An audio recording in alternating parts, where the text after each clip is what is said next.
Welcome to the Vantage HR Influencers Podcast. This podcast is sponsored by Vantage Circle.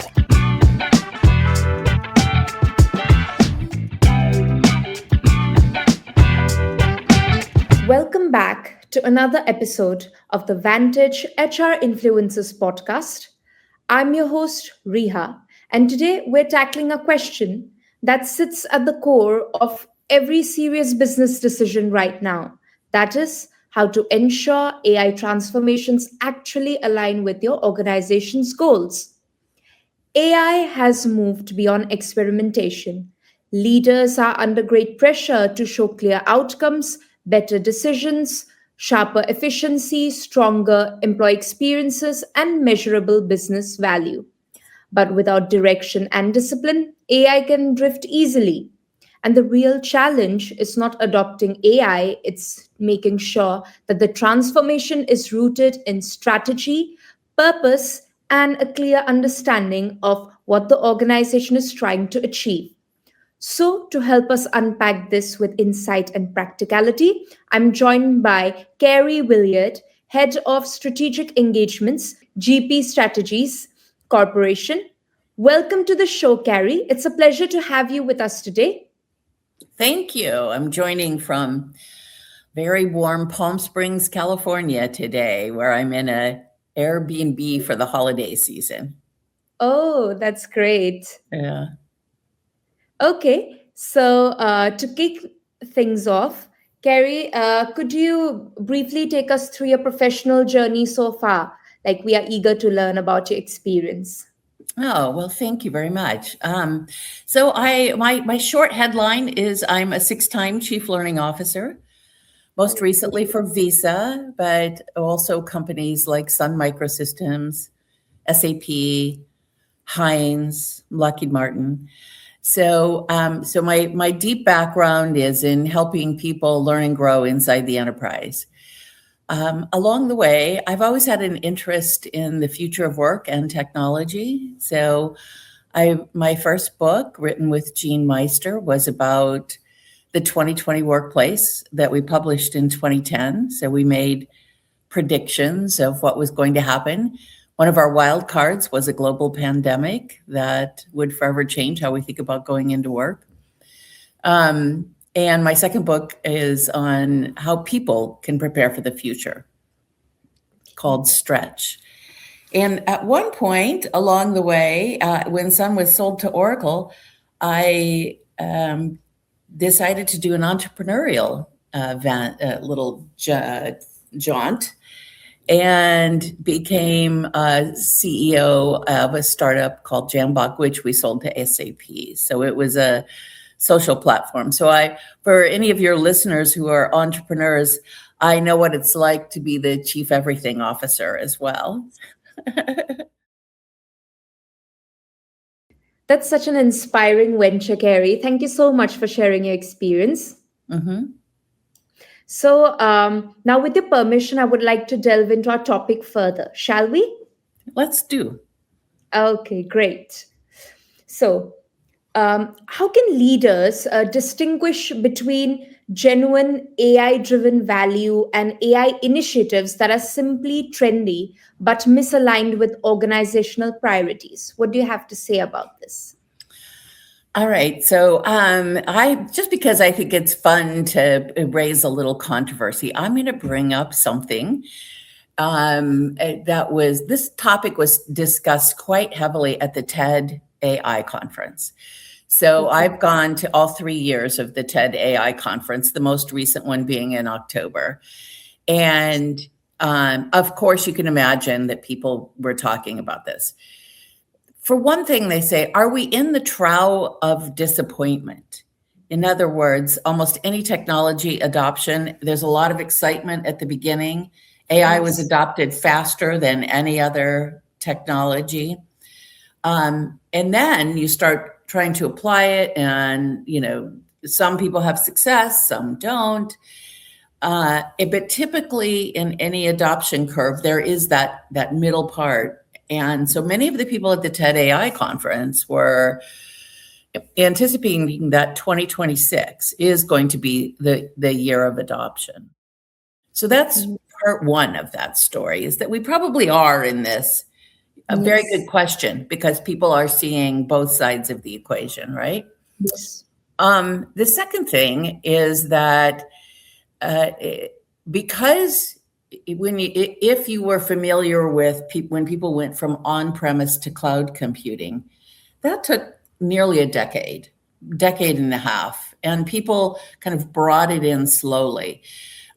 Now with this, even if the company, the larger organization, the larger enterprise hasn't approved of tools, people are using them on the side because they can use them on their phone and so on.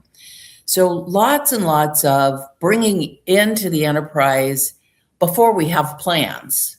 It's so affordable to bring it into the enterprise. So as a result, you'll see studies from MIT and Stanford that talk about the high rate of failure of AI projects. And that is true. The counter to that is that people are bringing in small prototypes and experimenting. And if we believe that experimentation is good and is a learning practice, then you would anticipate high failure rates. So I always take these, there's so many failures out there, with a little bit of a grain of salt. Because if you're not experimenting, then you are behind the curve. If you are not failing with AI, you are behind the curve, because you don't have to do great big projects. So to get directly to your question then, I think the way to make sure you're aligned is start with small experiments that don't have a lot of consequence if they're more a learning project than they are an actual implementation project.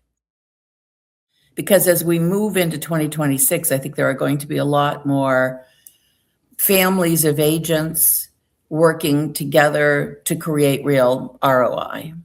Yes. Does that make sense, Riha? Yes, it does. I really like this pointer where you mentioned that how like AI is all about experimentation, and that experimentation is key here, because yes, it can lead to failures, but that is what it is all about, right? Mm-hmm. Experimentation leads to innovation, and failure is a part of and parcel of it, right? So that is a very crucial point to take into account here.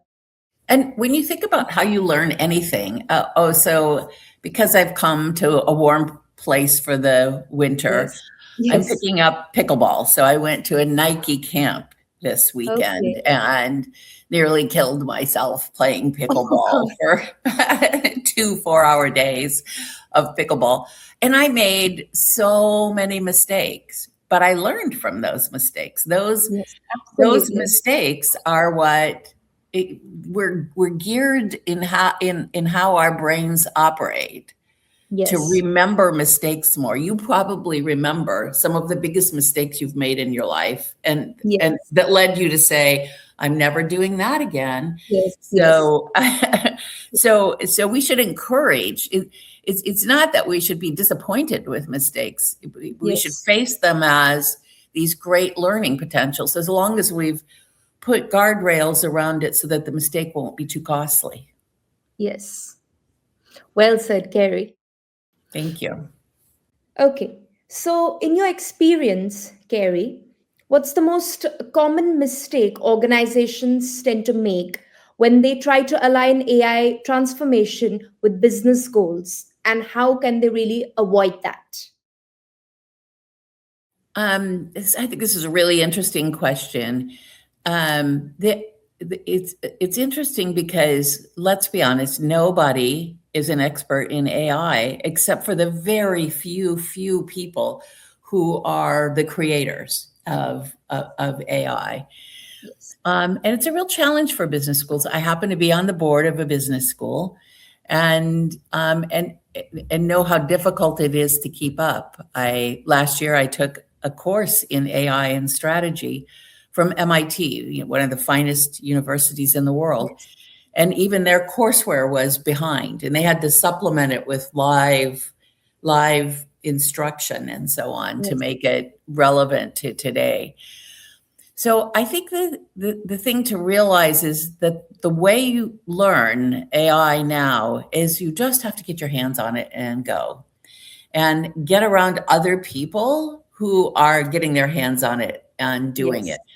And there are some really great universities or people, really more people in universities who are doing good work. I personally follow Ethan Mollick at Penn. I think he's got the best Substack on just really helping. He's not a technologist, but he sits in the bridge between the technologist and the practitioner, and evaluates different LLMs and helps you keep up to date. I think eventually this is going to catch up and the schools are going to have real great guidance for us. But in the meantime, you got to get in there and get your hands dirty and practice. Okay, that's a great take there on this answer. Thanks. Okay, now moving ahead. Uh, how can organizations build a culture that embraces AI instead of fearing it? And how does this cultural shift support that alignment with business goals? Mm-hmm. So I think one of the most interesting and prevalent discussions I'm hearing is about mindset and how our mindsets are going to have to shift. It's really easy to make the mistake of thinking of AI as another technology that we adopt. And as it looks now, that is not going to be the case. It's going to be our colleague. It might be our boss. It's certainly going to be our interns. So there's a whole new way of having to think about it. So one is, what is the role of AI is a mindset shift. And then the second is, as we've thought about how to rewire, if we're really going to get the ROI out of AI, what we need to be able to do is not just delegate small tasks to it, but think it from an AI native perspective. So from an AI native perspective, you would look at the whole system and think, if I had no people to be able to do this, could I get this work done? And then Yes. where do I bring people in to enrich the system and to enrich the lives of people who are managing the system? So one of the things that I think business schools can offer the greatest advancement of skills for people is in thinking through systems thinking and how to think from systems thinking, design thinking. So some of the classic design thinking I think is still very relevant. Systems thinking, because machines don't know how to make the connection of what systems should be working together as well as humans do. Yes. So I heard this fantastic presentation by a woman who was, she was a lawyer. This was at the main TED conference. She was a lawyer and she was diagnosed with a genetic disease that would eventually, when it triggered, her mind would be lost within 18 months. So she and her husband quit their jobs and went back to school and got PhDs, just like everyone does, and went to study her disease. And using some AI tools, they were able to figure out what at what chromosome things had gone wrong and to start targeting some therapies for it. So brilliant, wonderful. When she went to look at what would it take to actually bring that solution into the market, she found over 175 different systems that you would have to go do, all the kind of testing that you have to do, the things that it takes to clear government regulations and so on. So AI isn't built yet to understand that full human complexity. And I think this is where business schools, I know I have a doctorate in business. So where I really learned how complicated the world is through my business school experience, so that it opened me up to thinking about how we don't sit in a little vacuum inside any organization. We are part of a larger system of businesses, and I think the schools can really help with opening up the mindset of people. Absolutely, absolutely. Well said, Karie.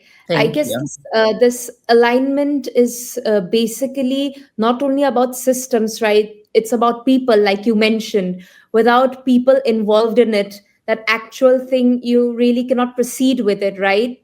Right. Cool. Okay, now moving ahead. Mm-hmm. How can organizations assess whether their current data ecosystem is strong enough to support AI initiatives aligned with their goals?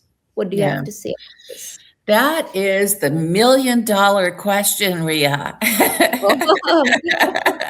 Great.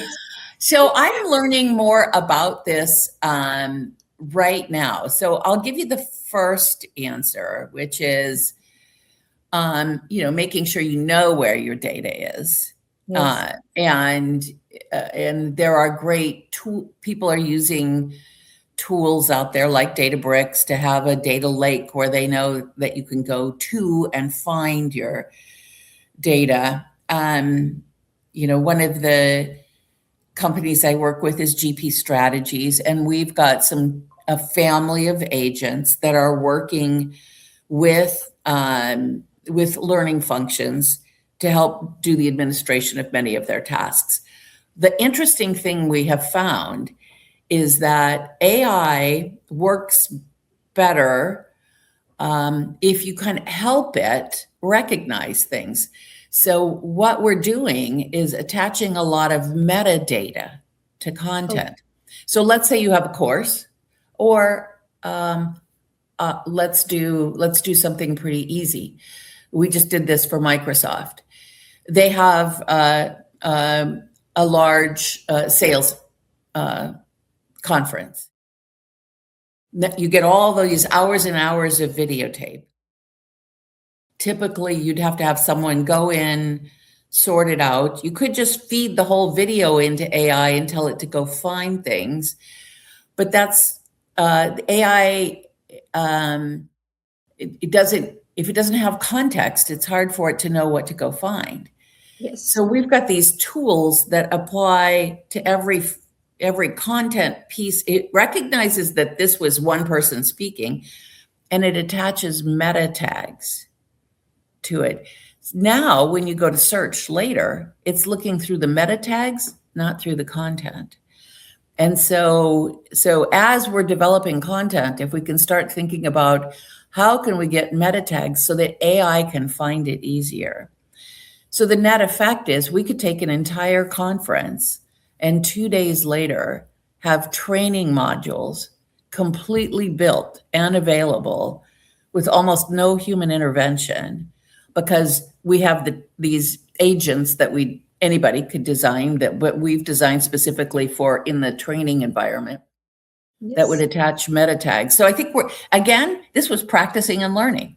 We found, yes, AI is better if it's got some tagging to help it find things in the context of our needs. So I think every few months you learn something new about what's the best way to work with our new AI friends. Yes, absolutely. You have given that example about meta tags. That really has stood out in understanding about the AI, how it's working, the process, and the importance of data, and how to distinguish between how if organizations are well developed to install and get introduced to AI, right? That is the like fundamental here, right? Mm-hmm. Yeah. Okay. Now, moving ahead.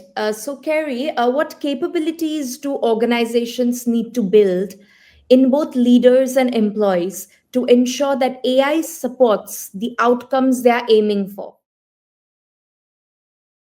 I have a couple of thoughts on this because of hearing someone talk at a TED AI conference again.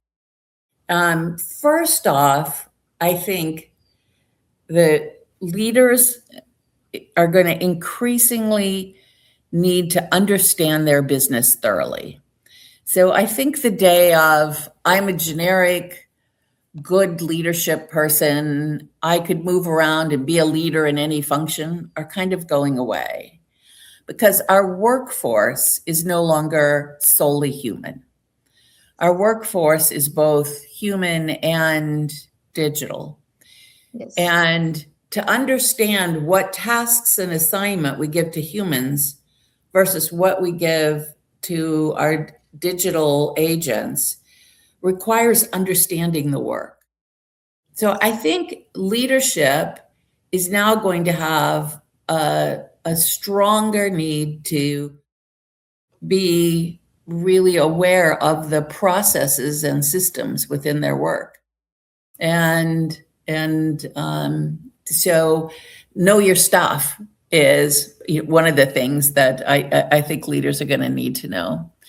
And then the second thing, if we fulfill, there are dark sides of AI that could happen, but if we fulfill the bright side of AI, it will be that we have superpowered humans. So a part of being a leader is then to superpower and make people around them the best that they can possibly be. And I think that's a very inspiring goal, and one that all leaders should aspire to, is how could I make the people around me perform at their very best, enabled by AI.